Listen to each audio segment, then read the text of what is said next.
Salutations à chacun et à chacune et bienvenue, comme à l'accoutumée, dans notre débrief. Aujourd'hui, nous allons passer en revue le live qu'a donné Zoulassan ce dimanche 22 juin 2025 à 19 heures et toujours sur la page de la véritable histoire de l'homme noir. Le titre qu'il a donné, c'est un titre très intéressant et très révélateur et très puissant en révélation aussi, ce live-là.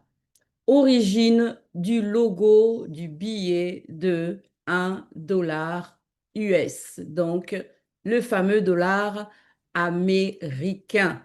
Nous allons plonger sur les symboles cachés et révélateurs en vérité cette fois-ci.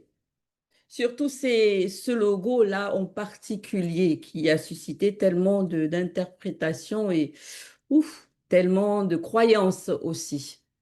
Donc, avant que nous, on s'enfonce en profondeur dans notre débrief, quel a été votre ressenti en un mot? Admirative. Instructif. Édifiant. Révélateur. Illumination. Pour ma part, c'est illuminé. Et on va comprendre Inédit. pourquoi. Et pour Baume, c'est inédit, c'est ça? OK. Donc, nous allons commencer par la phase 1, qu'il a intitulée Présentation. Qu'avez-vous retenu de cette phase 1? Merci. Merci, Damien. Donc, nous avons déjà remarqué que chaque fois que Zoulassan veut nous raconter, nous fait part, restaurer l'histoire d'un patriarche, il commence toujours par la présentation. Et selon les moteurs de recherche, et dans cette présentation même, il nous fait aussi mention de la lignée. Et selon les moteurs de recherche, j'ai regardé c'est quoi la présentation. Ils te disent que c'est un processus qui consiste à communiquer un sujet à un public cible, dont le but est d'informer, persuader, inspirer. Et je me suis donc posé la question de savoir quel est donc ce but dans le sens spirituel qu'on nous fasse toujours cette présentation-là de nos différents patriarches, au point de nous donner la lignée même en profondeur souvent. Certes, on parlera de l'édification, mais on sait que les propos de Zoulassan sont bien au-delà de ce qu'on appelle l'édification. Zoulassan nous révèle que à l'époque de nos patriarches, le nom d'une personne était son esprit. Il vivait selon l'esprit.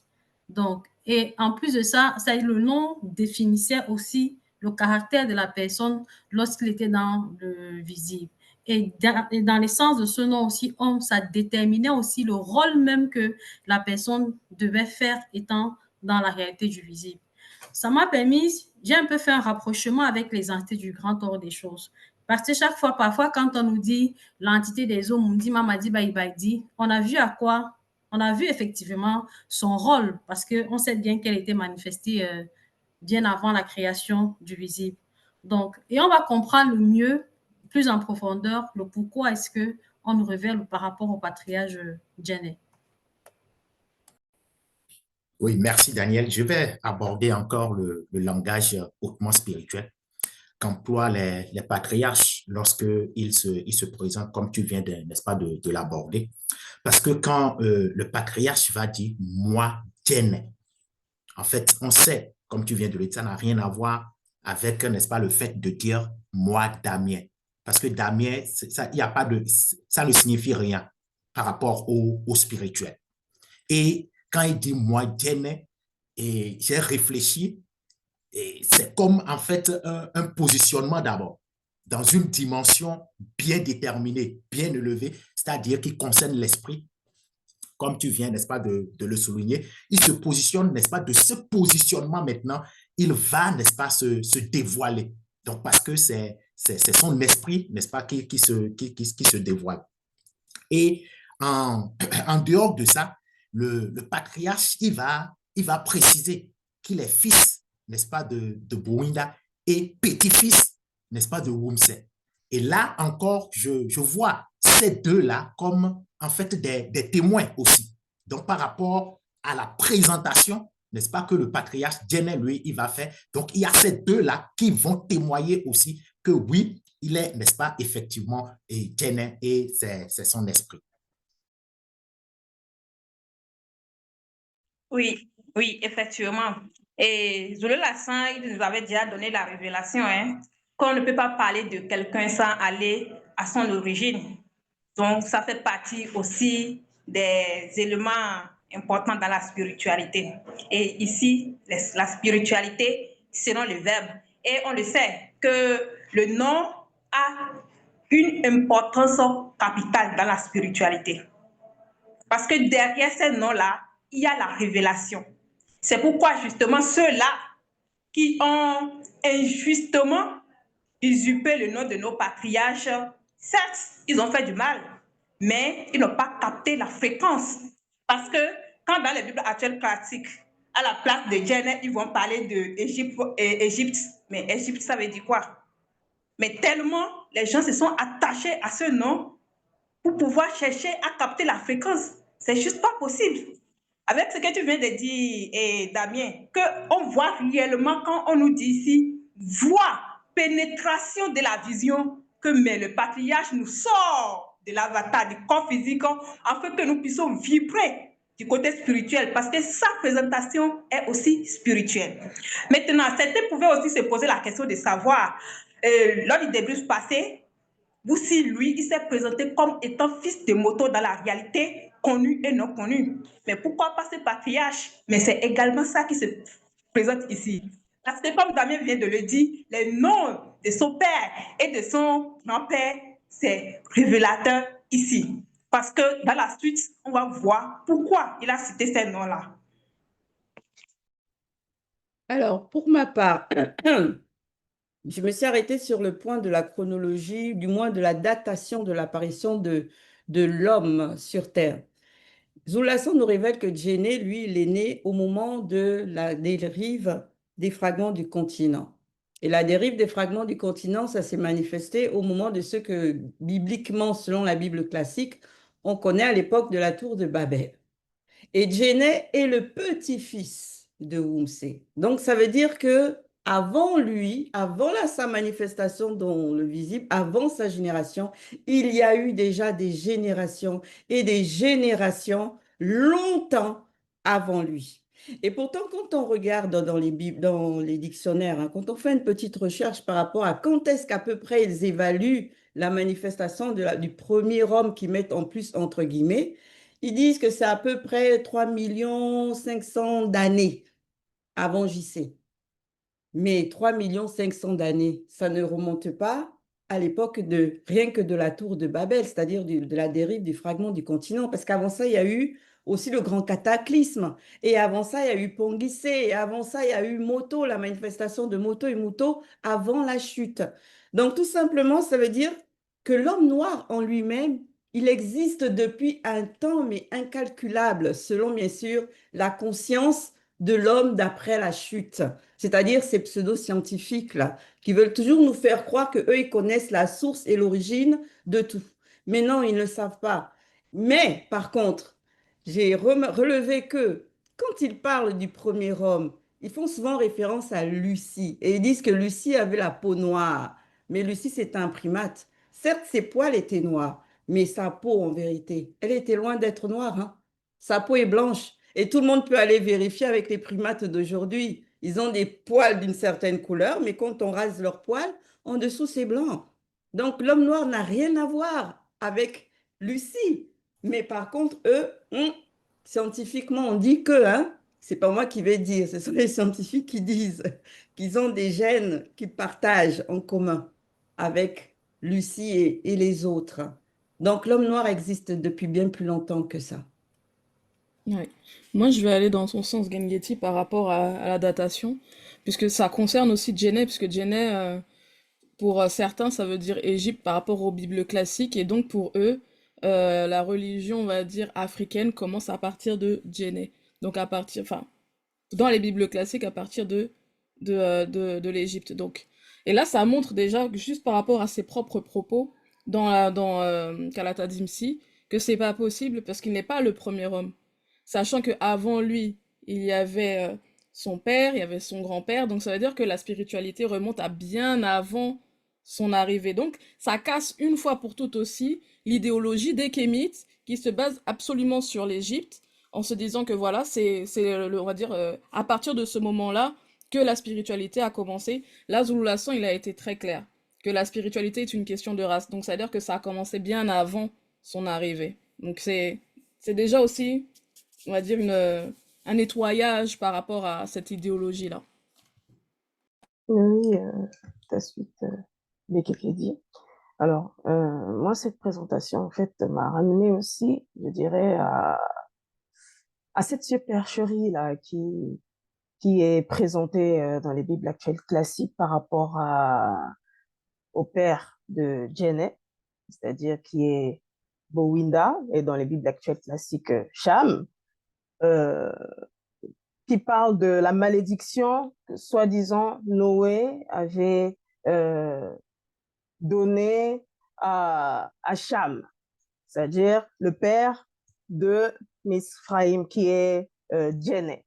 Donc, d'autres versions font savoir que Noé avait maudit le petit-fils.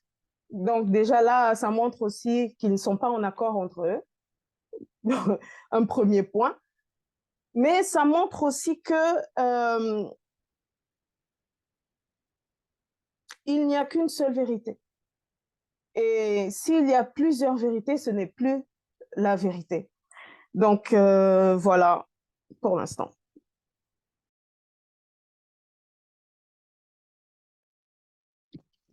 À ta suite, Moueto, ce que moi je retiens dans cette phase, c'est le fait que Zulu Lassan nous montre ici la source de laquelle est issue Djenné.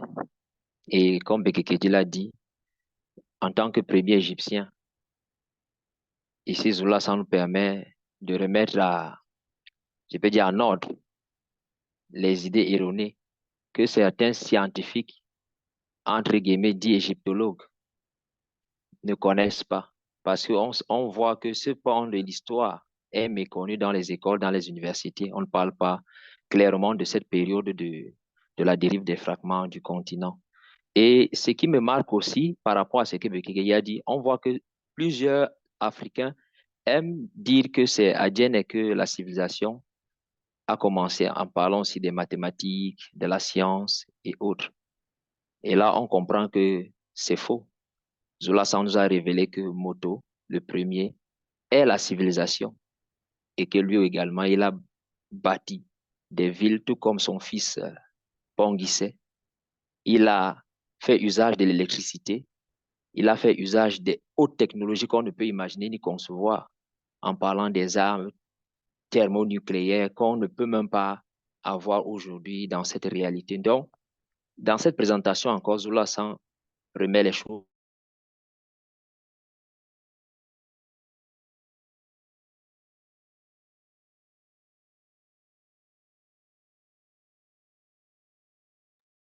Un bug de son côté qui souhaite poursuivre.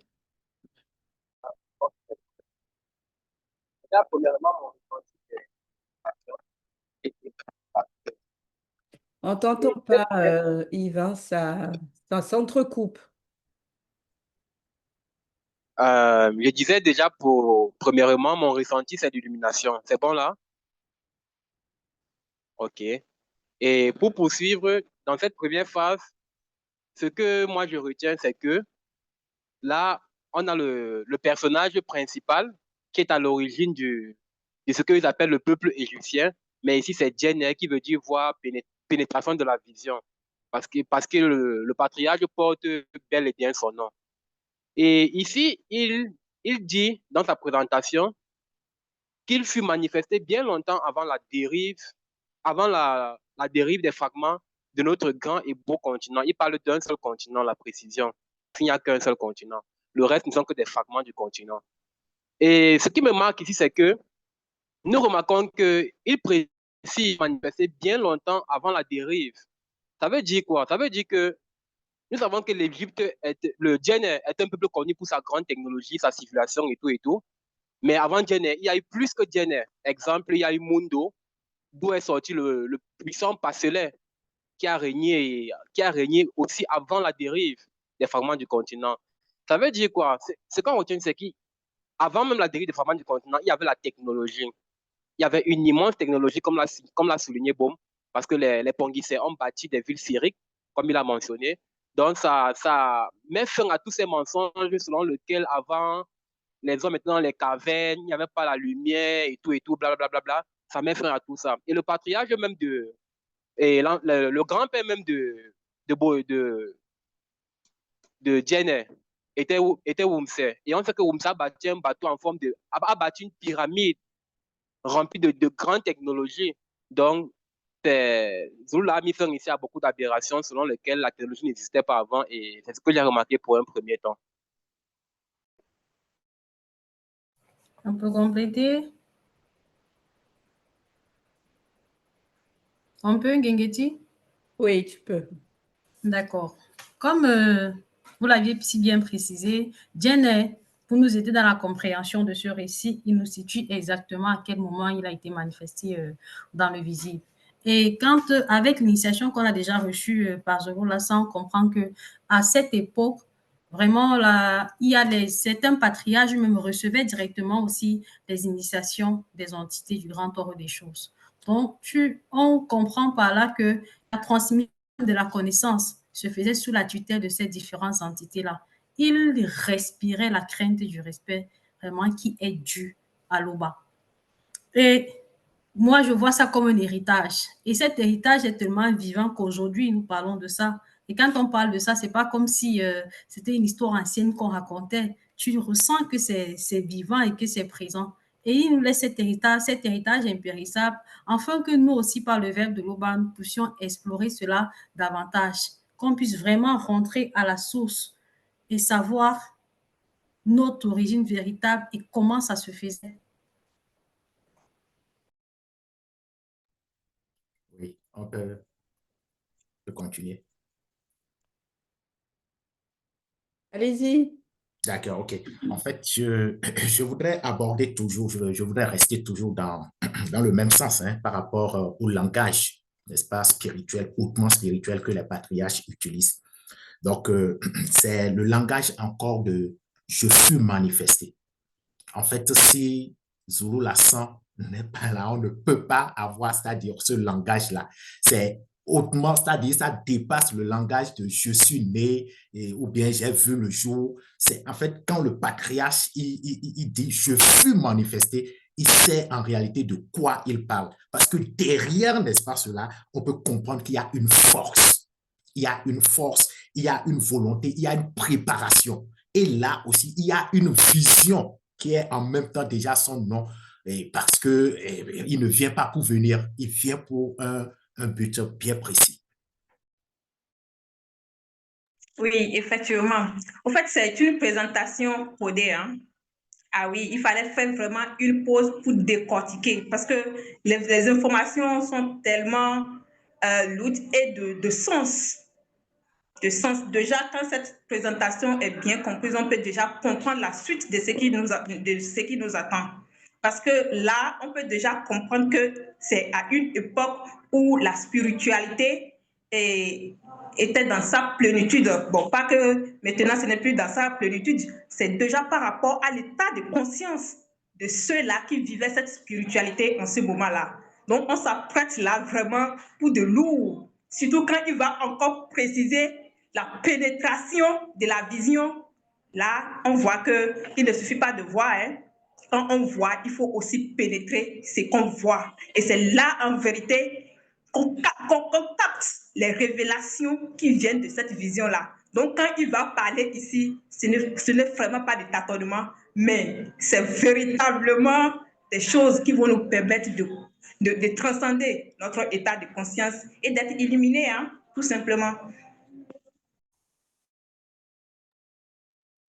Je veux revenir en fait sur mon intervention précédente par rapport au fait que Djenné est un initié noir. J'avais dit précédemment que il y avait eu cette supercherie et tout ça, ce malentendu, concernant la bénédiction et la malédiction, enfin la malédiction de Cham. Or, dans Kalatandimsi, le livre mystérieux, révélé par Zulu Lassan, on nous informe en fait que Wumse avait béni son fils, Bowinda. Ce qui fait que cette bénédiction-là, en fait, a continué à Djene, qui est le fils de Bowinda. Et ça montre encore que ce qu'il raconte là dans les Bibles actuelles classiques est vraiment usurpant, parce que cette présentation-là, en fait, de Djene montre aussi cette bénédiction-là qui a été manifestée pour rentrer effectivement dans cette illumination qu'il suivra plus tard. Et à la suite, parlant de cette malédiction, ils sont vraiment gros parce que On t'entend très mal, Bekina, ton micro. désolé.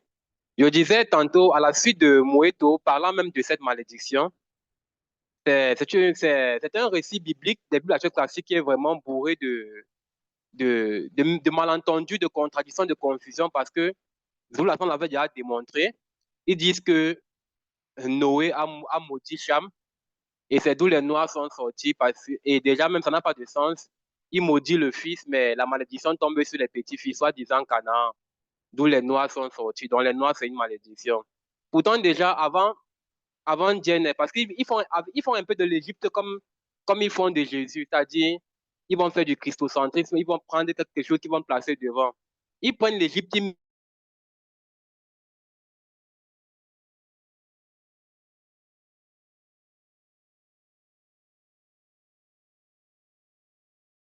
Ok, bon, il va un problème de réseau. Moi, ce que je souhaitais compléter par rapport à cette phase 1 sur le nom, le nom, la signification du nom de Djéné, c'est qu'ici, déjà, on doit prendre conscience que ça n'a rien à voir avec le fait de voir avec les deux yeux du physique. Voir avec les yeux de son esprit, c'est vraiment quelque chose qui n'est pas donné à tout le monde.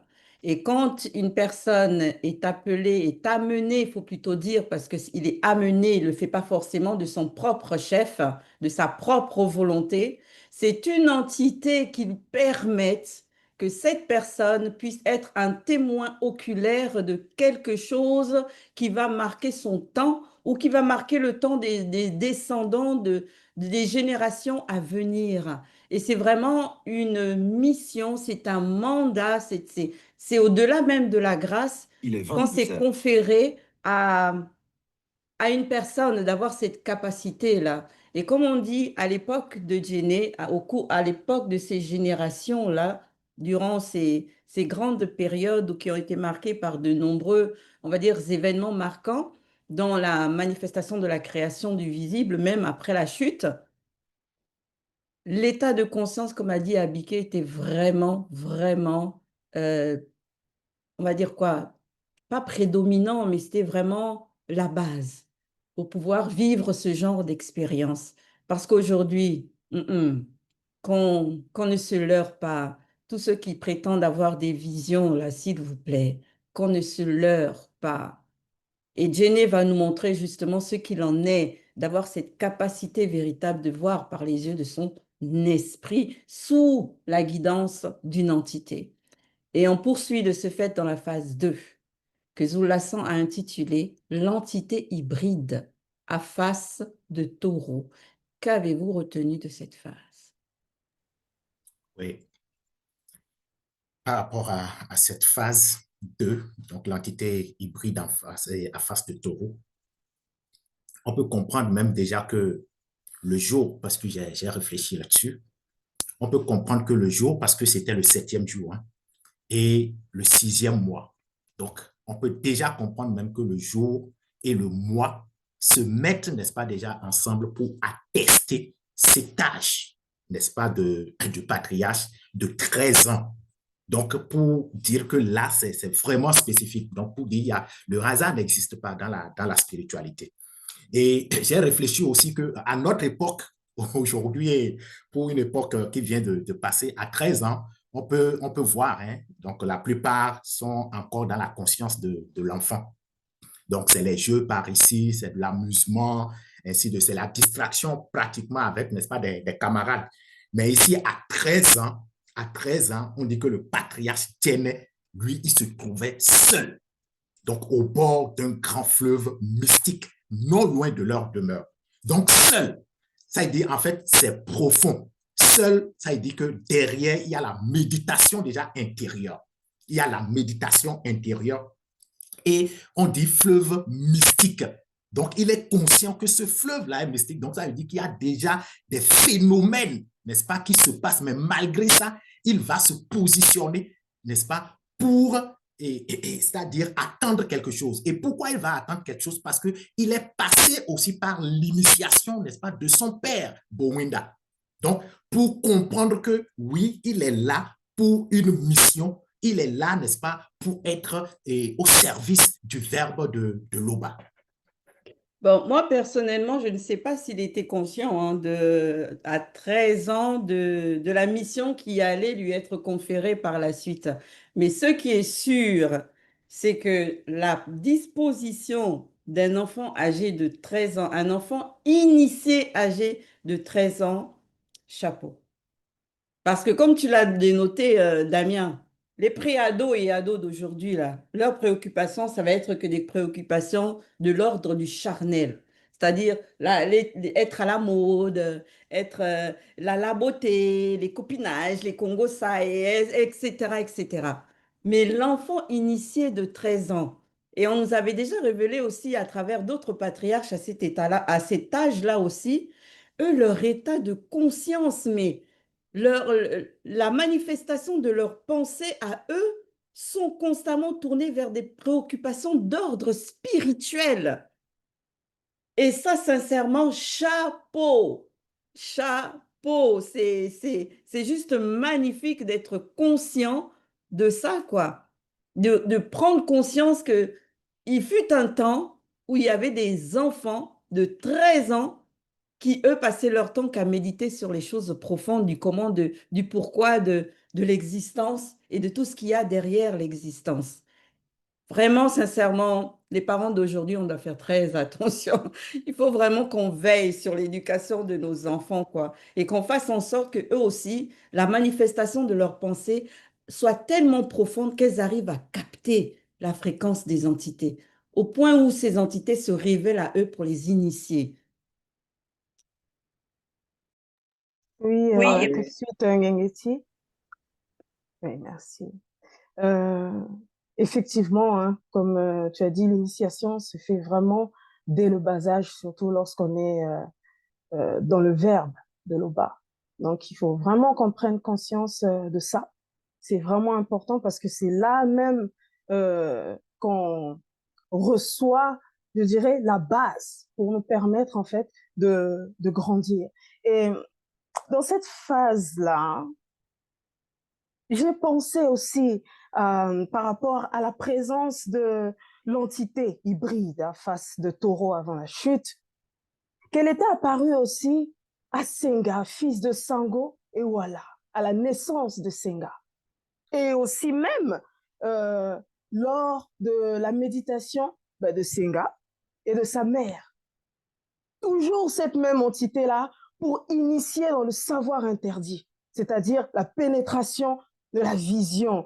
Enfin, c'est impressionnant parce que c'est toujours cette entité-là qui se manifeste pour initier dans cette même information, en fait, dans ce savoir-là, afin d'aider ces jeunes initiés-là à mieux grandir, à pénétrer en profondeur, à comprendre ce qu'est vraiment la vision de leur moi intérieur, de leur esprit. Donc, franchement, merci Zulu Lasson de toutes ces connaissances-là, de toutes ces révélations. Donc, c'est ça, quoi. Bon. Ok, merci Moueto. Oui, effectivement, c'est impressionnant. Mais je trouve ça aussi comme une chose normale à cette époque-là. Certes, il y avait déjà le péché, mais c'est comme ça que le peuple, l'homme noir, devait vivre. Parce qu'on sait que cette réalité de l'après-chute, mais c'est venu après. L'homme noir était déjà là. C'est un homme spirituel. Donc, vivre dans cette réalité du visible, c'est aussi capter les fréquences pour pouvoir être connecté à sa maison intérieure qui est le grand ordre des choses. Donc, je trouve ça ici que c'est la vie normale que devait vivre tout homme et femme noir. Ce n'est pas du racisme. Ici, on est dans la vérité. Même à cette époque-là, les Blancs et les femmes mêlées ne pouvaient pas vivre cette expérience-là. C'est juste pas possible. Parce que la spiritualité, c'est une question de race. Mais qu'est-ce qui s'est passé? C'est l'accumulation du péché sur péché qui fait qu'aujourd'hui, l'homme noir s'est retrouvé dans cet état. Ou même, il va aller prier son adversaire. Mais c'est terrible, c'est horrible même, j'allais dire. Mais ici, on voit que le patriarche, il était connecté. Et en plus de cela, en ce qui concerne l'âge, moi, je vois que pour les initiés, là, même si c'est 1 an, quand initié s'ajoute, non, franchement, respect, hein, comme tu l'as dit, Ngengeti, c'est toute la différence. Et à ta suite, appliquer comme tu l'as dit, si on est dans la vérité. À ta suite, appliquer comme tu l'as dit, ici, on est dans la vérité. Et dans la vérité, on ne met pas qu'un seul personnage en avant, mais on donne la place à qui de droit et à qui le mérite. Et dans la vérité, dans la spiritualité authentique, nous voyons qu'il y a plusieurs patriarches et matriarches qui ont vraiment marqué leur temps et leur époque. Et ici, on parle de Jenner. Et dans cette deuxième phase, ce que je remarque d'abord, c'est que c'est la façon dont les entités ont tendance à se manifester. Parce que il y a toujours des circonstances, il y a toujours des événements qui vont marquer l'avant-manifestation. Et là, on voit que le patriarche était au bord d'un grand fleuve mystique. D'abord, il y a le lieu, et c'était pareil pour Senga aussi, si je ne me trompe, comme l'a mentionné Moueto, c'était pratiquement la même chose. Donc, il y a d'abord le lieu, et il y a aussi la façon. Il était en train de méditer. Dans sa méditation, l'entité a dû lui révéler sa fréquence qu'il a captée, et il y a eu cette manifestation. Et il précise encore, pour continuer, que les yeux de son esprit sont ouverts. Donc, c'est par les yeux de l'esprit qu'il a pu voir cette entité, loin des charabia, des charlatans, de ces faux prêtres et pasteurs qui vont dire j'étais dans ma chambre ou bien j'étais à tel endroit, j'ai vu Jésus. Il dit qu'il l'a vu, pas de précision, parce que c'est comme ça dans les religions, il n'y a pas de précision. Tu as vu comment? Avec les yeux de ta chair, de ton âme ou de ton esprit? Déjà, même la question est de savoir même, est-ce qu'il sait même qu'il a une âme et un esprit? C'est d'abord ça la question qu'il faut savoir. Est-ce qu'ils savent même? Parce que tout pour eux, c'est j'ai vu, j'ai vu. Il n'y a pas de précision. Comment tu as vu l'esprit? Parce que l'œil de la chair ne peut apercevoir l'esprit. Ton temps de parole. Je vais poursuivre. Toujours dans ce que tu parlais là. Ici, l'entité hybride dit à Jenny, je vais dire mes mots, dit à Jenny que c'est à cause des manifestations des pensées de ton moi intérieur que je me suis manifestée à toi. Et ça a été mentionné précédemment. Là, on comprend que Jenny était dans une méditation consciente. Il était dans une bonne méditation. Parce qu'il y a des mauvaises méditations. On a bien vu ça avec John. On a déjà fait l'enseignement par rapport à ça. Ici, et tout à l'heure, l'un de vous l'a mentionné, il y a aussi plusieurs de nos patriarches aussi, que c'est à cause toujours de leur méditation, des pensées de leur esprit qui ont ouvert la fréquence à une entité, qui ont ouvert la fréquence qui mène à une entité du grand ordre des choses. Et elle choisit de se manifester à la personne. Parce qu'il faut qu'on fasse bien cette précision-là, que c'est l'entité qui décide de se manifester à la personne. Et on sait que quand on parle de pensée, c'est aussi même la méditation, c'est une forme de prière aussi. même les pensées aussi, c'est une forme de conversation consciente avec le verbe de l'Oba. Et moi, je comprends que les prières ici de plusieurs d'entre nous ont déjà, nous qui sommes à initiation selon les enseignements de Zulu Lassan, ont déjà été exaucées. Mais sauf que parfois, nous ne sommes pas reconnaissants parce qu'on veut absolument voir une entité du grand ordre des choses pour savoir que non, effectivement, c'est ce qui s'est passé. Or, il faut qu'on comprenne que à l'époque où Djenne, il vivait, les entités, elles se manifestaient normalement et facilement, je peux me permettre d'expression. Mais nous, dans notre époque aujourd'hui, il y a eu le déracinement, nous sommes en phase de réconciliation avec la véritable spiritualité. Donc, on doit savoir qu'il y a des choses que si ça n'arrive même pas, c'est pour notre bien. On n'est pas prêt à recevoir ça. Il faut déjà qu'on se réjouisse de ce qui est à notre portée, de ce qu'on nous présente là.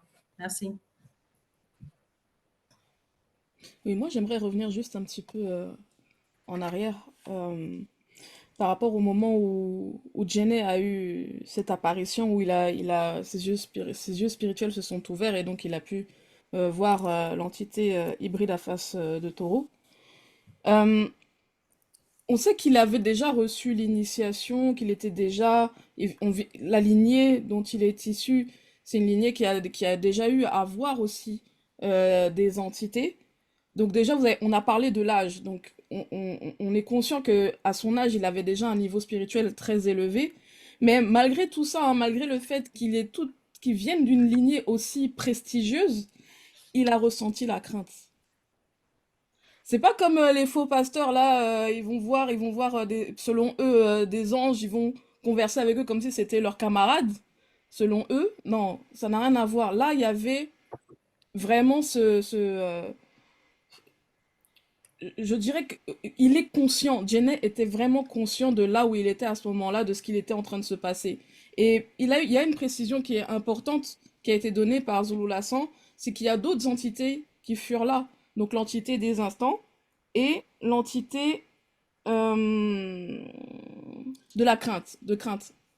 Et donc, on voit qu'il était déjà très entouré spirituellement parlant par les entités du grand ordre des choses, mais on voit encore cette unification, cette symbiose qu'il y a entre les entités et le fait que ce moment précis est un moment important. En fait, chaque détail qui sont cités à travers ce passage, c'est vraiment une belle introduction sur ce qui va arriver par la suite. Donc, chaque détail compte. Dans Kalata Dimsi, il n'y a pas d'erreur, il n'y a pas de contradiction. Tout ce qui est dit, chaque détail, il faut en prendre note. En fait, il faut avoir une lecture et une écoute très active. Oui, il faut avoir une lecture très poussée. Ce que je comprends aussi dans cette phase, c'est le fait que les entités du grand ordre des choses se sont manifestées à des initiés en chef, c'est-à-dire à des noirs. Au cours de l'histoire, lorsqu'on on relate les récits dans Kalatambale ou dans Kalatandimsi. Et comme tu l'as dit, on voit aussi que l'initiation va d'un degré à un autre. On a vu qu'il était un initié, il avait 13 ans, il a grandi dans la famille, on lui a enseigné des choses, un peu comme ce que nous recevons comme enseignement avec Zulu Lassan en cette époque. Mais on voit que le moment où l'entité se manifeste à lui, l'entité gardienne de la science cosmique se manifeste à lui, tu l'as dit, il y a aussi la manifestation de l'entité de l'instinct et l'entité de la crainte. Cette crainte-là, moi, je la vois comme cette disposition déjà à une ouverture. Parce qu'à une ouverture, à une connaissance qu'il ne connaissait pas, à quelque chose qui n'avait pas encore accès. Et on voit aussi que cela se manifeste à cause déjà même comme de la manifestation de ses pensées par rapport à ce qu'il avait déjà reçu. Parce que si tu n'as pas reçu des enseignements, si tu n'as pas reçu une initiation, tu vas méditer sur quoi? Comment est-ce que tu vas te poser les questions sur ce qui existe autour de toi? Comment la situation si est bizarre? Parce qu'on t'a déjà dit que non, voici comment c'était avant. Donc, je comprends ici que la méditation a une puissance terrible dans la croissance spirituelle, dans l'ouverture des portes. Et il est important pour celui qui est en cours d'initiation je peux dire quoi, d'accorder vraiment une importance capitale à cette pratique spirituelle-là. Parce qu'on a dit la spiritualité, c'est la vie de l'esprit. Si ton esprit n'est pas en activité, si ton esprit n'est pas nourri, si ton esprit ne cherche pas, non, tu ne pourras pas avoir accès à certaines portes, à ton temps certains de cours. parole. Merci.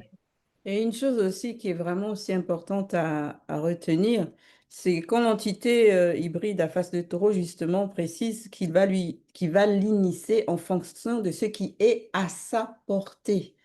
Ça veut dire ici que on doit concevoir et accepter que dans l'initiation, dans la spiritualité, chacun va recevoir en fonction de ce qui est à sa portée. Un enseignement peut arriver comme ça, c'est le même. Les oreilles de tout le monde vont entendre la même chose, mais maintenant l'esprit de chacun va capter ce qui est à sa mesure de comprendre. Ça, c'est important. Donc, ça fait qu'on ne peut pas recevoir tous la même chose en même temps, dans la même proportion et dans la même profondeur. C'est important de prendre conscience de ça parce qu'il y a beaucoup de personnes, quand elles vont arriver on va dire, dans la spiritualité, elles vont vouloir se mettre au niveau des autres personnes. Ah, moi, je vais être au niveau de telle personne, je vais être au niveau de telle personne. Mais non, dans la spiritualité, c'est pas comme ça. C'est en fonction de ce que toi, tu es à même de comprendre, de porter, d'héberger, que tu vas recevoir. Et avec ça, c'est un début que tu vas prendre sur toi et tu vas avancer progressivement. C'est ainsi. Et là, c'est encore largement et clairement dit, quoi. Donc, c'est comme ça. Ça ne sert à rien. Et on comprend mieux pourquoi il semble dit que ce n'est pas une course, ce n'est pas une compétition, on va dire ça plutôt comme ça, les uns avec les autres. Ce n'est pas du tout ça l'avancement spirituel.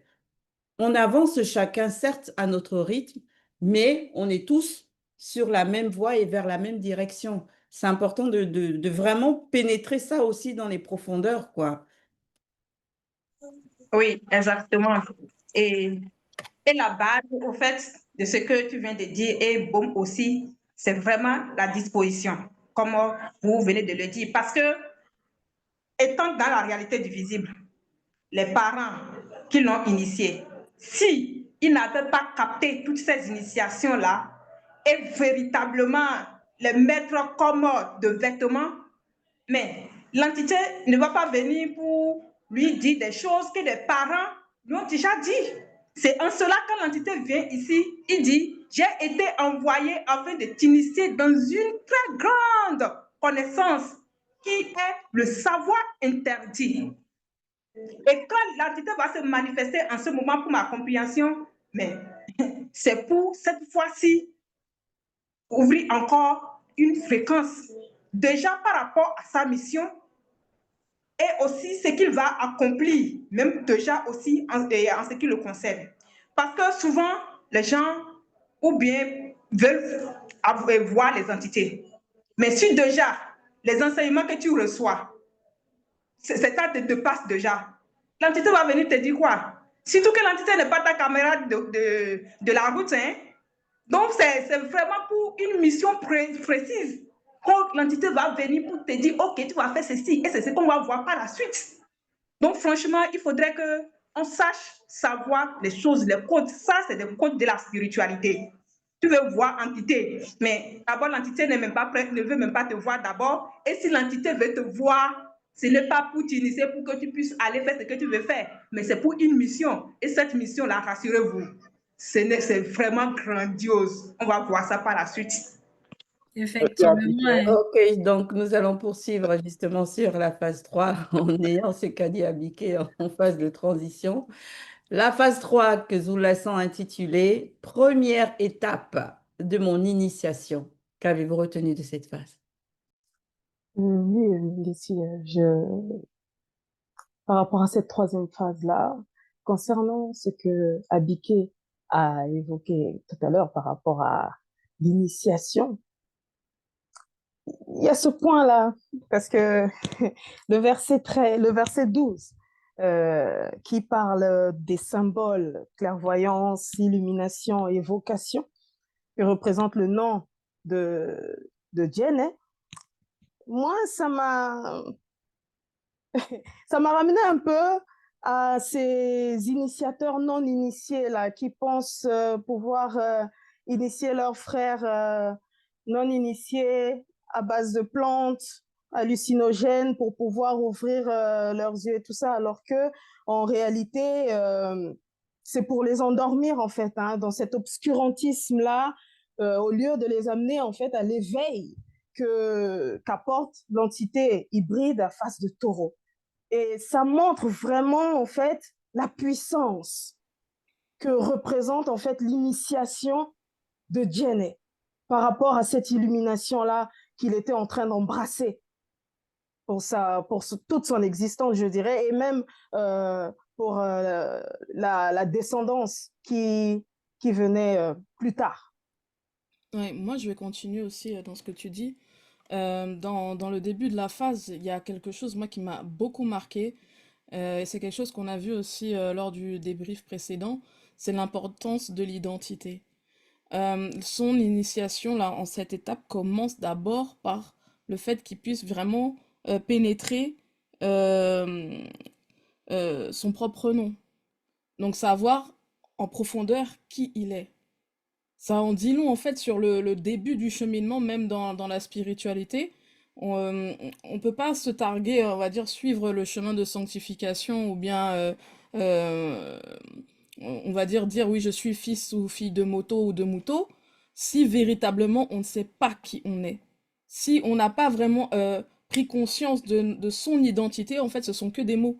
Et ça, c'est bien plus profond que le fait de simplement le dire, de dire que je viens de telle lignée, je suis issu. Non, il y a cet ADN là spirituel euh, qui euh, est vraiment important et l'identité propre, là, c'est vrai, c'est clairement exposé. Donc, c'est la base. Se connaître, c'est la base pour pouvoir après aller plus loin dans l'initiation. Oui, et je poursuis dans ce que tu as dénoté, Bekekedi, parce que ce n'est pas se connaître selon le physique, hein. Ce n'est pas connaître ce qu'on aime, ce que l'on n'aime pas, ses goûts, comme on dit, les goûts, les couleurs, tout ça, ça n'a rien à voir, hein. C'est vraiment connaître son esprit. Parce que c'est l'identité d'une personne, bien sûr, avant la chute, c'est son esprit. Et c'est ce à quoi justement on doit tendre à repartir, c'est-à-dire connaître notre esprit, expérimenter des choses avec notre esprit, vivre des expériences avec notre esprit. Et c'est en cela qu'on voit vraiment, et on pénètre mieux l'initiation qu'a reçue Jenny par rapport justement à son nom. Et ce nom-là, c'est pas quelqu'un qui est venu de quelque part et puis qui lui a dit que toi, tu vas t'appeler comme ça. Comme on voit par exemple dans les pseudo-initiations que l'on peut connaître dans le monde contemporain d'aujourd'hui. Ils ont copié ce processus-là. Parce que là, on voit que Jenny est allé expérimenter des choses. On lui fait vivre des choses sous la guidance, bien sûr, de l'entité hybride à face de taureau. Il marche en fait, il vit des expériences pendant cette vision qui a peut-être duré un laps de temps, mais dans le plan spirituel, ça a mis un temps, mais qu'on ne peut pas, on va dire, nommer. Donc plein de choses se sont passées durant sa vision là qu'il a permis, qui lui a été permis d'avoir. Et quand il est sorti de là-bas, il a su que Jenny, c'est ça. Jenny, c'est moi. Jenny, c'est mon vêtement. Alors que beaucoup de personnes dans les rites, là, ils vont aller, comme a dit Muito, prendre leur substance, partir, et quand ils reviennent de là-bas, ils disent, ah, je m'appelle tant. Et puis leur guide va dire que oui, effectivement, c'est son nom. Et pour eux, il n'y a que dans Un le temps de rite maintenant parole. qu'on doit les appeler comme ça. Pardon? Un temps de parole. Ok, je poursuis Oui, là. je vais continuer si tu permets. Et, la première étape de l'initiation du patriarche, et il nous a été révélé aussi que c'est pour pénétrer le savoir, la connaissance interdite.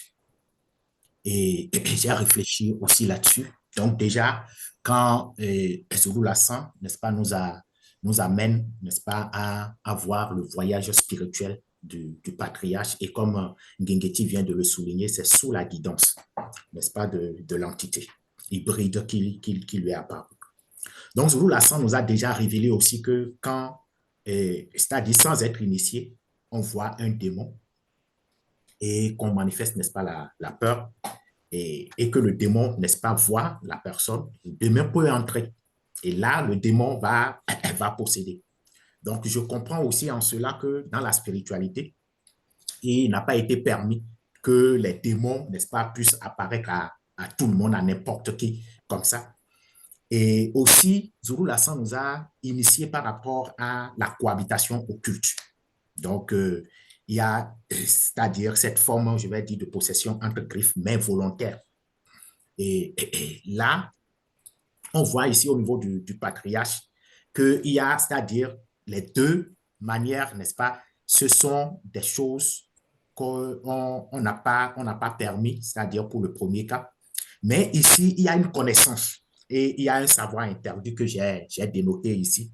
C'est que le patriarche, lui, il pouvait voir, n'est-ce pas, les démons, malgré, n'est-ce pas, leur puissance. Il pouvait les voir sans que rien ne se produise parce qu'il l'a déjà vu, n'est-ce pas, d'abord l'entité hybride. Et Zulu Lassan nous a expliqué aussi le processus. Tu vois une entité, la preuve, on a dit que la crainte l'a saisie. Et on sait que l'entité de crainte aussi était là pour que cette crainte-là ne l'envahisse pas. Autant de paroles.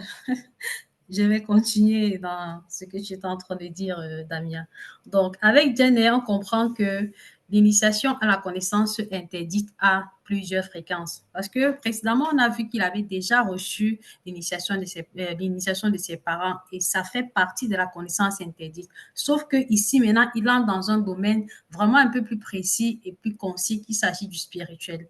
Et ce sont les entités qui viennent maintenant initier Jen par rapport à cela. Dans le but de pouvoir, aujourd'hui, on lit l'histoire de notre patriarche parce qu'il était précisé que Jen signifie voix et pénétration. On voit qu'il a pénétré les démons qui devraient arriver bien longtemps dans le visible, qui devrait se manifester et la manière même par laquelle il devrait se manifester. Et ça, c'est dans le but de pouvoir prévenir les générations futures. Et nous-mêmes aussi présents aujourd'hui, nous avons cette révélation-là que notre patriarche Jen, il a vu. Ce qui est formidable, c'est ce détail qu'il voit dans la vision. Il décrit le type de démon qu'il a vu dans la vision. Pendant ici, là, on parle des démons de chakra. Il s'est précisé qu'il a vu comment ces démons possédaient mystiquement des personnes par la conscience spirituelle de l'esprit de ces mêmes personnes-là.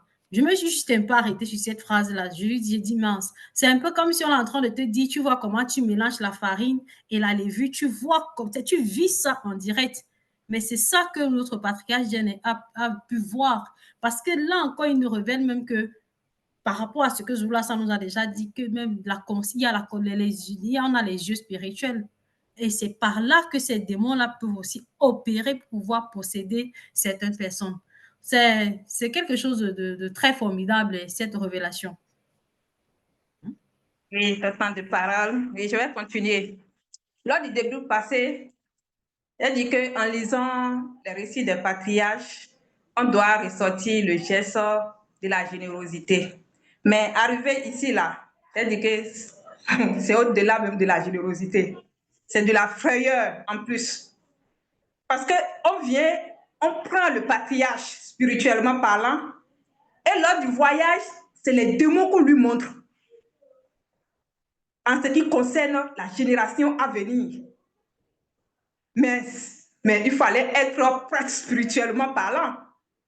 Donc, ça fait partie de sa mission, de son initiation. Raison pour laquelle ces entités-là sont apparues, et particulièrement ici, l'entité hybride à face de taureau. Pour voir d'abord que quand les entités apparaissent à un patriarche, franchement, c'est pour du lourd. C'est en cela que nous devons véritablement prendre conscience et garder rigoureusement, avec force, et ces récits-là, et surtout les mettre à notre profit.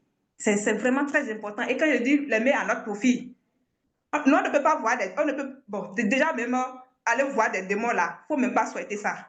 C'est déjà par rapport à la mise en pratique des lois et des recommandations. C'est important. Mais aussi, ce que le patriarche avait vu là, ça concerne notre époque. Parce qu'on parle ici des démons de chacal du troisième œil. C'est ce groupe de démons religieux qu'ils ont vu, ça de nom. Mais à notre époque là, le nom a été usurpé, modifié, et on parle du démon de chacal du troisième œil.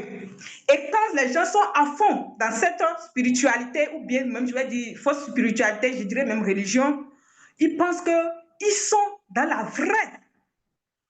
Mais là, ils sont en train de vénérer les démons. C'est ce qui est dommage en ce qui concerne ceux de notre époque. Contrairement de parole.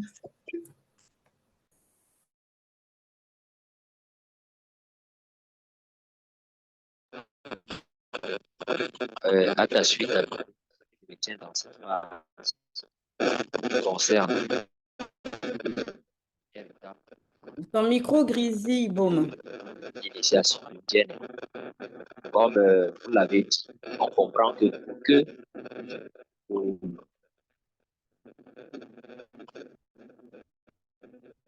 on m'entend pas. Ça grésille un peu ton micro. Et là maintenant.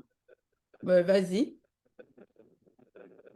Donc je disais que cette première étape d'initiation des Djenne était consistait d'abord à ce qu'il pénètre qui est-ce qu'il est selon son moi intérieur, afin, comme Zoulasan l'a dit, être conscient de ses facultés, de ses capacités spirituelles. Et comme Bekeketi l'a dit, tant qu'on ne se connaît pas spirituellement, notre initiation n'est pas encore, je peux dire, complète. Parce que c'est en se connaissant spirituellement qu'on va pénétrer qui est-ce que nous sommes et ce pourquoi est-ce que réellement on a été appelé. Donc, ce que je comprends aussi dans cette phase, c'est que lorsque l'entité, durant son voyage spirituel, initiatique, et on nous a dit initiatique, cette initiation avec majuscule, son initiation majuscule à la connaissance, avec ses majuscules également. Donc, il fallait déjà, comme Abike, tu l'as dit, qu'il puisse voir cette entité hybride à face de taureau. Et que, ayant déjà vu cette entité, il pouvait être capable maintenant de supporter ces images, ces visions des démons qu'il allait voir durant son voyage initiatique. Donc, ici, on voit encore qu'à travers la spiritualité, à travers ce récit de Djenne, Zoulasan nous montre qu'il n'y a pas de hasard, rien n'apparaît au hasard avant que certaines choses se manifestent dans le visible.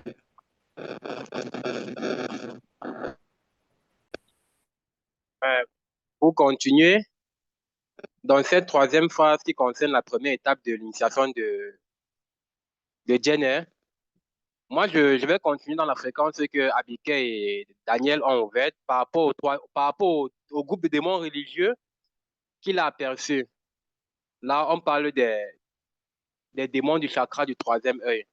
Et nous voyons que ce groupe de démons agit depuis plusieurs millions d'années. C'est bien mentionné ici. Et je me rappelle, à une époque ici à Ouassé-Moutonga, où je suis, plus précisément au Cameroun, il y avait beaucoup de commentaires, comme Zoulasan l'a dit, des gens qui ont 3 yeux, qui voient derrière leur tête, ceci, cela, des chefs des villages qui ont 3 yeux. Il y avait beaucoup d'histoires comme ça qui chauffaient à l'époque. Mais aujourd'hui, on sait que ce sont des aberrations. Et ce groupe de démons, et nous voyons qu'à cette époque-là, ici, ces démons étaient nommés Disotengiledi, parce que à cette époque-là, c'est le Sawa qu'on parlait dans toute la terre. Il y avait une seule langue. Mais aujourd'hui, ils sont connus sous le nom de démons cyclopes, renommés par les Blancs et les Sangs mêlés, par plusieurs Blancs, comme cela l'a mentionné dans le live. Et ces démons-là agissent encore aujourd'hui. Par exemple, quand on va prendre par exemple dans le cinéma, les films de Marvel. Dans Marvel X-Men, il y a un des acteurs principaux qu'on appelle Cyclope. Et vous voyez, il a 2 yeux, mais on lui fait une paire de lunettes qui a un seul cadre, un cadre long. Parce que quoi? C'est l'esprit de ce démon-là qui est justement derrière. Donc voilà comment ils agissent aujourd'hui dans le cinéma. Et aussi dans les religions, on va voir des pasteurs qui vont dire le Saint-Esprit, Dieu m'a dit. le Saint-Esprit m'a mis à cœur, j'ai eu la vision, j'ai vu ceci, j'ai vu cela. Or, c'est ce groupe de démons ici qui inspire ces faux pasteurs à travers des visions spirites, comme il a été mentionné, que des personnes ordinaires ne peuvent pas voir et qui viennent eux aussi Ton à leur temps de tour parole. tromper leurs fidèles. Merci, Daniel. On peut continuer, Ngeti. Décidément, le temps de parole dans cette phase-là, c'est chaud, hein. Ok. Je vais juste me permettre de d'abord terminer ce que je voulais dire par rapport à l'importance du non spirituel. Et que normalement, hein, normalement, ce nom-là ne devrait pas être prononcé par n'importe qui. Quand une personne porte son nom spirituel, normalement, seuls les initiés doivent appeler cette personne par ce nom. Parce que les gens, souvent, on est dans, on va dire quoi, trop de familiarité. C'est-à-dire, quand on entend le nom de quelqu'un, on va juste le prononcer comme ça, sans réellement chercher si véritablement cette personne-là porte son nom spirituel ou pas. Parce que ce nom-là, c'est le nom de son esprit. C'est-à-dire que ce nom-là est vivant. Et tout dépend maintenant de la manière, avec les intentions avec lesquelles tu vas prononcer ce nom-là. Ça peut aussi te jouer à toi des tours qui va prononcer ce nom-là. Parce que ce nom-là, il va pénétrer justement toutes tes intentions, tes pensées quand tu vas le dire. C'est en cela qu'il y a une manière aussi, du moins une disposition qu'il faut avoir pour prononcer le nom spirituel d'une personne. Mais bon, ça c'était, on va dire, dans le meilleur des cas possibles. Aujourd'hui encore, c'est un peu compliqué pour que les gens arrivent à cet état de conscience-là. Et je souhaite aussi poursuivre rapidement par rapport au démon du chakra dont vous avez fait mention. Déjà qu'à 13 ans, on puisse avoir la possibilité de voir ces démons-là et de ne pas manifester une forme de frayeur. Là, on ne parle même pas de crainte, mais de frayeur, c'est que c'est vraiment fort. Mais il y a une chose que je dénote par rapport à l'indication que Zoulasson nous précise, que plus tard, certains blancs vont appeler ces démons-là cyclopes. Ça veut dire qu'il y aura des blancs à un moment donné qui vont justement avoir un relationnel avec ces démons-là, puisqu'ils auront la capacité de les décrire, de les voir eux aussi. Et ça, c'est fort, hein, quand on prend conscience de ça. Mais dans quel monde vivons-nous? Je peux continuer. D'accord. Toujours dans la suite concernant les démons du chakra, là. Aujourd'hui, ils ont un sport. Il y a un sport qu'on appelle le yoga. Le yoga en soi, c'est un bon sport. C'est un sport d'étirement, de relaxation. Mais sauf que il y a certaines personnes, il y a même déjà des locaux qui sont ouverts par rapport à ça. Ils se réclament être des maîtres de yoga. Et ils ont une manière d'appréhender les personnes. Au départ, tu viens pour le sport. Et par la suite, ils vont te dire si tu as n'importe quel problème, vu que c'est un moment de relaxation et tout, il faut te dire, il faut te vider et tout. Après, ces personnes commencent à te dire, il faut non, si tu as n'importe quel problème, il faut venir me faire part. Je suis là, je peux t'écouter, je peux t'aider. Là, Jen nous révèle que ce genre de personnes-là qui pratiquent cela est aussi possédé par ce démon qui a derrière. Et le démon permet à ce genre de personnes de voir ce que la personne ordinaire ne peut pas voir. Zoula, ça nous a déjà fait l'enseignement sur les démons et comment le démon peut éclairer les yeux d'une personne parlant ici des non-initiés ou bien des blancs ou des sans-mêlés. Et toi, maintenant, c'est toi qui es cette personne lambda. Et bien, tu vas croire parce qu'il va te dire des choses qui vont arriver plus tard ou bien il va te dire une situation en profondeur que tu es en train de pénétrer. Et c'est aussi comme ça qu'au fur et à mesure, les gens vont se retrouver dans cette situation sans savoir que là, c'est un démon qui est derrière, qui l'alimente. Et ça, Jen nous fait savoir ça aujourd'hui via Kalata Dimsi et par Zoro Lassan aussi. C'est encore pour nous préserver de tout ça. Parce qu'Abikela a mentionné, nous sommes en plein prophétie. Et même pour ceux qui arriveront plus tard, qui puissent vraiment tenir compte de cela et de ne pas s'aventurer de ne pas suivre les gens pour suivre. Ok, nous allons poursuivre alors dans notre débrief et on va arriver à la dernière phase du live qui est la phase 4 que Zoulassan a intitulée « Origine de la pyramide sur le billet de $1 américain », bien sûr. Qu'avez-vous retenu de cette phase? Oui, merci beaucoup, Ngeketi. détails et précisions qui vont avec. Je te dis, le patriarche là, il a vu véritablement. Et sa vision est limpide. Façon, il a décrit des choses là. C'était très fort. Mais je vais m'arrêter d'abord sur l'origine et sur les titres. Quand on dit origine de la pyramide sur le billet de $1. Oui, on sait que le symbole, tu avais parlé du symbole au début à l'introduction. Et lors du débrief passé aussi, tu as parlé du symbole de la pyramide en ce qui concerne Boussi, qu'en ce moment, il s'agit de la protection. Et on sait que c'est Moussé qui était à son époque qu'on a connu l'origine des pyramides et que ça faisait partie, c'est la porte du monde des esprits spirituels quand ils viennent dans le monde des initiés. Mais ici, je vois une forme de perversion et d'usurpation. Parce que là, le billet de $1, on sait que ce billet-là, ce n'est pas fabriqué en Afrique. C'est chez les Blancs et les colons. Et tu as fait cette ouverture aussi lors de ta dernière intervention en ce qui concerne la troisième phase. Mais maintenant, on va prendre les symboles des initiés pour associer maintenant du côté occulte. Et quand ils font cette association, on sait qu'ils déplacent. Ce n'est plus dans le bon sens. Et c'est en cela que je parle aussi de l'usurpation, parce que ce n'est pas les Blancs et les sans-mêlés qui vont parler de la pyramide, ou bien qui vont représenter la pyramide sur les billets. Non. Mais ici, le patriarche a vu clairement. Et j'ai aussi médité.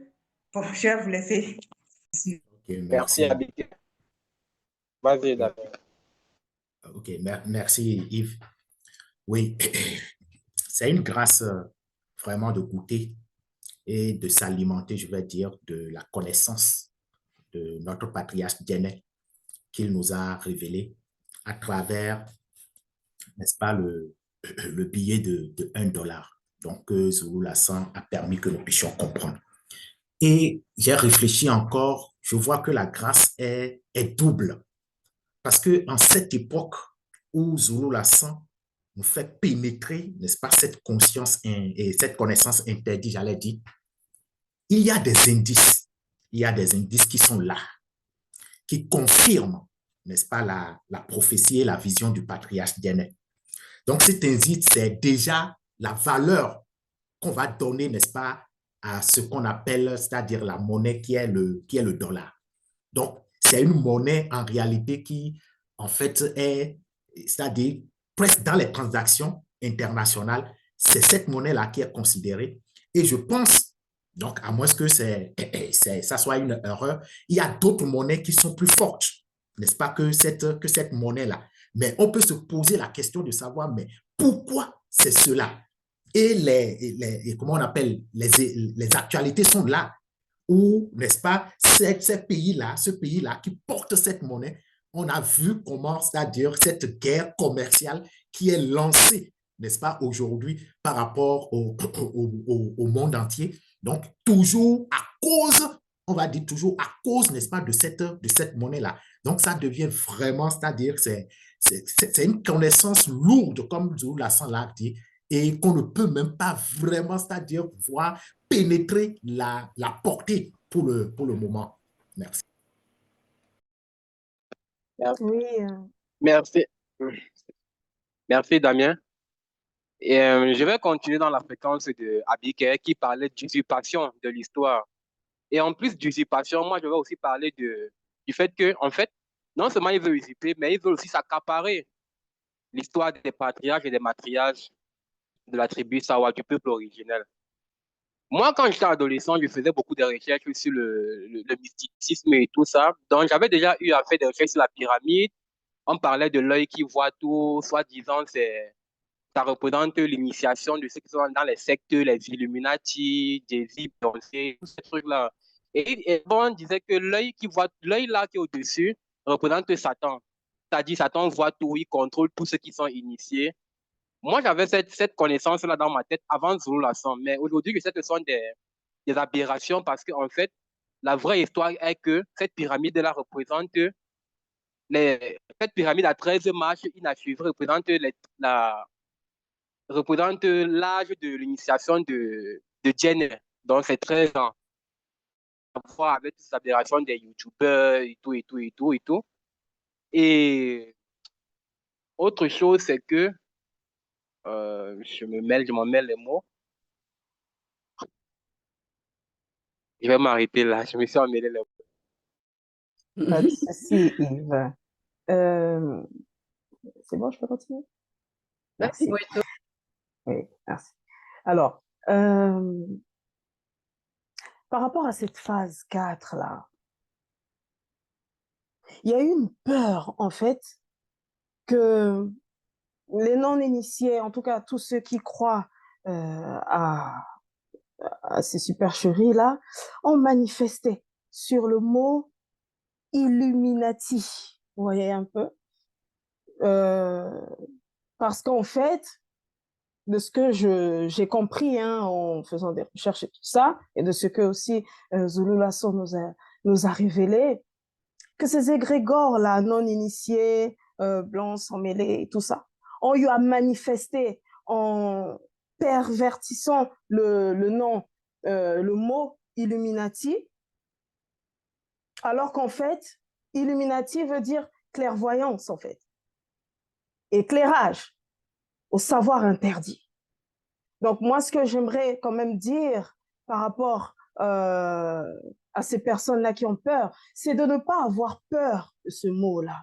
Parce que ça veut simplement dire clairvoyance. Il y a pas autre chose derrière, comme eux, ils veulent manifester dans leur secte de franc-maçonnerie, etc., de ce qui n'est pas, je dirais. Sachant que secte aussi veut juste simplement dire un assemblement de plusieurs personnes qui partagent une même idéologie.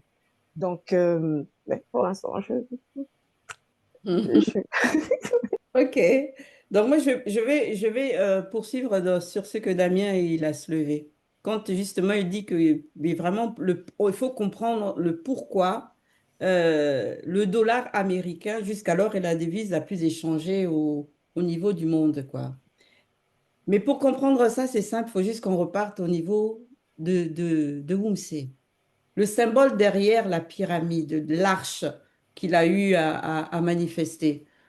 On sait que l'arche, c'est une puissance, ça symbolise une puissance spirituelle, ça vient du spirituel. Et du fait que pendant 40 jours, cette arche-là s'est tenue au-dessus des eaux, pendant 40 jours et 40 nuits. Ce que l'on comprend derrière le fait que ça puisse se tenir au-dessus des eaux, c'est justement qu'il y a une forme de domination sur toutes ces eaux-là. Et les eaux symbolisent aussi les nations. Et du coup, on comprend mieux, on pénètre mieux quand Zoulassan nous dit qu'à un moment donné, il y aura une coopération mystique entre justement le démon du chakra du troisième œil et les démons de la richesse visible, avec certains blancs pour pouvoir justement mettre en place mais ce symbole-là et l'utiliser par la suite sur le billet de la devise américaine, le dollar. On comprend mieux. Parce qu'aujourd'hui, qu'est-ce qu'on ne voit pas, justement? Qu'est-ce qu'on ne dit pas sur les États-Unis? Que c'est pas genre les sauveurs du monde, que c'est la première puissance du monde. En gros, eux, ils dominent toutes les autres nations, selon certains, à tous les points de vue, selon certains. Mais alors que tout ça a d'abord été assis mystiquement. Ils ont décidé tout ça mystiquement d'abord. Et ensuite, ils l'ont manifesté dans le visible. Alors, pas étonnant que quoi que l'on puisse dire, hein, les gens vont toujours utiliser le dollar comme monnaie, comme devise d'échange dans le monde. Quoique, comme tu as dit, ce n'est pas la monnaie la plus forte. Mais pourtant. Je vais continuer, Ngengeti, par rapport à ce que tu viens de dire. Effectivement, là, ça nous a révélé que derrière, que ce sont les démons religieux, les démons de la richesse visible qui ont inspiré ces blancs-là pour pouvoir fabriquer ces différents biais-là. Mais, et on sait aussi que c'est dans le but là aussi, c'était de pouvoir de maintenir l'homme noir esclave spirituellement, mentalement et physiquement. Parce que par rapport à ce qu'il y a derrière, on nous a déjà révélé ça. Et on voit à quel point le monde occulte, il est dangereux, et à quel point le déracinement est profond. Ils ont fait usage de presque tout pour pouvoir, ils ont tout modifié et tout changé selon leur désir à eux. Mais ce qu'ils ne savaient pas, moi, de ma compréhension, c'est qu'ils ne savaient pas que les billets de dollars américains qu'ils ont fait faire là, pratiquement le billet de 1 $, aujourd'hui devait servir de révélation, de témoignage même par rapport à ce que Zulu Lassan nous apporte comme restauration de l'histoire. Donc, le fait de mettre, comme c'était mentionné, de mettre le billet, sur le billet, il y a un sceau et une pyramide inachevée avec 13 images surmontées par l'œil de la Providence. Aujourd'hui, quand Zulu Lassan nous restaure la vérité, il nous montre le billet, dit regardez ce que je suis en train de voir. En gros, le monde occulte, comme on dit, ils se sont gourés.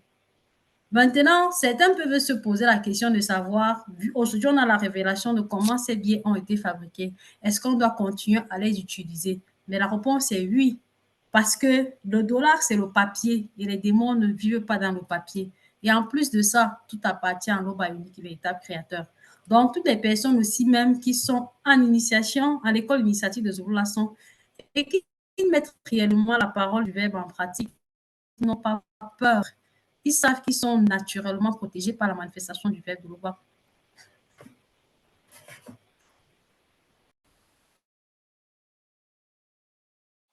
Oui, à travers cette phase, hein, on comprend que, en fait, les complots, il y en a eu, hein, du monde occulte, hein. Il y en a, il y en a, il y en a, il y en a, oui. Parce qu'ils reprennent à chaque fois les symboles, l'histoire des patriarches, des matriarches, et ils font en sorte qu'en fait de nous éloigner en prenant les symboles, en se les appropriant, et en effrayant en même temps à travers je dirais, cette utilisation frauduleuse qu'ils font des symboles.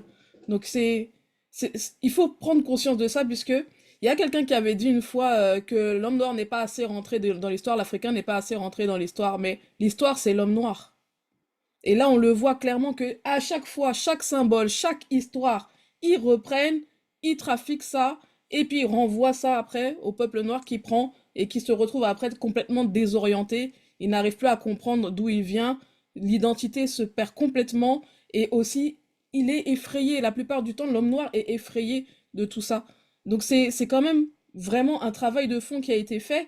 Et Zulasan, ce qu'il fait, c'est vraiment remarquable, parce que ça restaure et ça enlève aussi toutes ces craintes, toute cette peur-là qu'on a pu accumuler à travers les années, sachant que moi-même aussi, j'avais fait des recherches par rapport à ce fameux billet, parce que c'est quelque chose qui est vraiment connu et qui a vraiment fait beaucoup parler, c'est vraiment mythique. Mais là, cette déconstruction, ça amène encore à se poser des questions sur tout ce qui nous entoure. Parce que il y a vraiment eu une falsification, parce que comme j'ai dit au départ de mon intervention, c'est complot sur complot. Et c'est pas quelque chose qui s'imagine, ou bien c'est réel, c'est là. Donc il faut être conscient de ça. Ouais, ce que moi je dirais dans cette phase, j'ai fait la remarque selon laquelle il ne faut pas diaboliser ce que tout le monde peut diaboliser, parce que on le fait parce qu'on manque de connaissances. Et comme tu l'as dit, Bekekedi, avec l'initiation que Zula San nous donne aujourd'hui, c'est pour que nous qui sommes sur le chemin de la sanctification, on puisse, je peux dire quoi, effacer le disque dur, avoir cette nouvelle connaissance-là qui nous amène à voir les choses autrement. Et la deuxième chose, c'est le fait de comprendre également que euh, derrière, Zola Sandomari, derrière ces moyens de paiement qui représentent la monnaie, il y a cette coalition-là entre les démons cyclopes et les démons de la richesse visible. Donc, nous comprenons aussi là que pour ce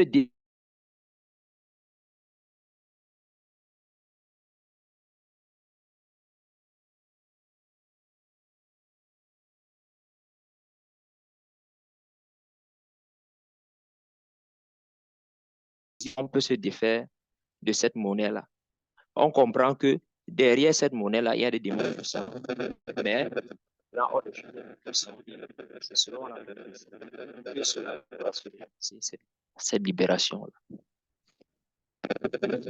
Ouais. Et une chose aussi que j'ai vraiment dénotée dans l'intervention de Zulasan par rapport à ce qu'il nous révèle, C'est en ce qui concerne la pyramide inachevée. C'est vrai que moi, je n'avais, pour ma part, c'était pas inachevé, puisqu'au-dessus, ils ont mis le petit triangle avec l'œil. Pour ma part, c'était genre la pyramide, elle était complète. Mais en fait, ça prend tout son sens quand il nous a fait remarquer que la pyramide est inachevée, effectivement. Parce que pour eux, l'illumination arrive à l'âge de 13 ans. Mais Jenny, il n'est pas resté éternellement un préado de 13 ans. Il a évolué. Donc le fait d'avoir évolué, c'est-à-dire que sa connaissance aussi a évolué, ses expériences spirituelles aussi ont évolué. Mais eux, ils sont bloqués, ils ne peuvent pas aller au-delà de ça. Et ce pourquoi? Parce que justement, ce sont ces démons-là, ce démon cyclope-là, qui en fait, pour eux, est devenu leur Dieu. Jenny, lui, il a poursuivi son avancement spirituel. Mais eux, ils se sont arrêtés au moment où il a vu les démons. Donc, ça veut dire aussi que ces démons-là l'ont certainement aussi vu. Donc, pour eux, ça s'est arrêté là.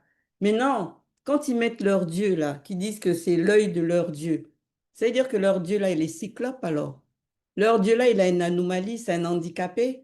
Un esprit qui n'a pas deux yeux, comme nous l'a fait remarquer Zoulassant par rapport aux êtres avec deux yeux, donc 6 yeux pour un seul être en fonction de son esprit, son âme et son corps. C'est-à-dire que le Dieu là, il a juste un seul œil, quoi. Et eux, pour eux, ça sonne pas, ça fait pas un bruit un peu d'incohérence et de no-sense. Non, c'est normal pour eux que Dieu ait un œil. Et c'est ce Dieu-là qui les inspire. C'est ce Dieu-là qui va veiller sur eux, sur leur richesse, leur protection, etc. Eh bien, dis donc. OK. Oui. Ce que je voulais aussi ajouter par rapport à cette phase-là, c'est euh, le travail d'initiation qu'a fait Jenny, en tout cas toute l'initiation qu'il a reçue. Ça montre aussi, encore une fois, à quel point il était, au niveau spirituellement parlant, il était vraiment élevé, parce qu'il a été capable de décoder justement tout ce qu'il a pu voir en vision. Donc il portait vraiment son nom, pénétration de la vision. Euh, 13 ans, hein.